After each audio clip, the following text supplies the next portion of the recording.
भैया हम गायक कलाकार दीपक शर्मा रउआ सब भोजपुरी श्रोता समाज के पैर छू के प्रणाम करतानी। एगो बांझिन महतारी दुर्गा माई से का कहतारी आ कौना भाव में कहतारी सुनी सब।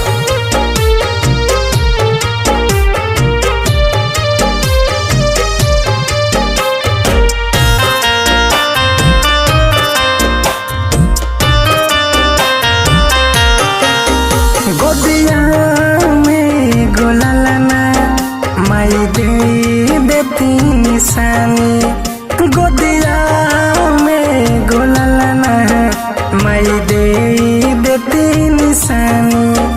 बांझिन कहे जमाना बट दुख भरे कहानी, बांझिन कहे जमाना बट दुख भरे कहानी। गोदिया में गोलालना माई दे देती निशानी, गोदिया में गोलालना माई दे देती निशानी।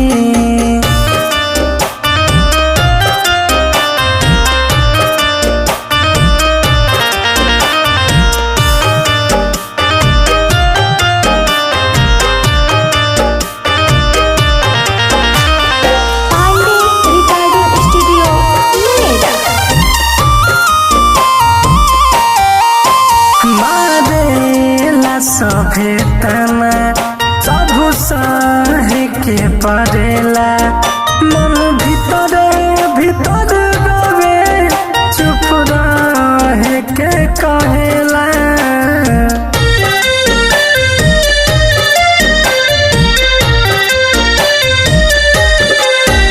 मारेला लोग तना सबू सहे के पड़ेला, मन भीतर भीतर रोवे चुप रहे के कहेला।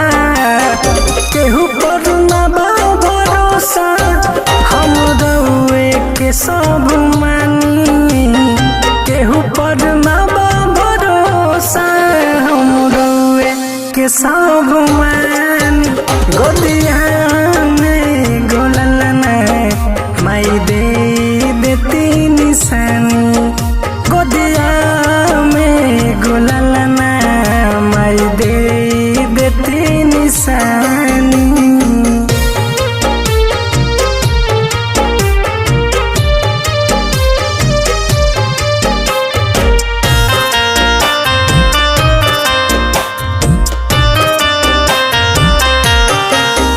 बानिया भागा माई भर दे तू हमरो झोली, मुकेश सुजित कहे सबे बोलेला हम पे बोली।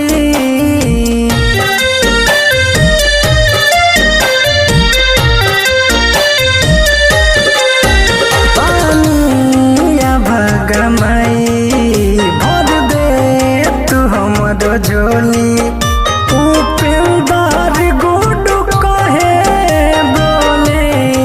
सबे बोली। दीपक कहेल हमसे माई हाई बाला दानी, दीपक कहेल हमसे माई हाई बाला दानी। गोदिया में गोलालना माई दे देती निशानी, गोदिया में गोलालना माई दे देती निशानी।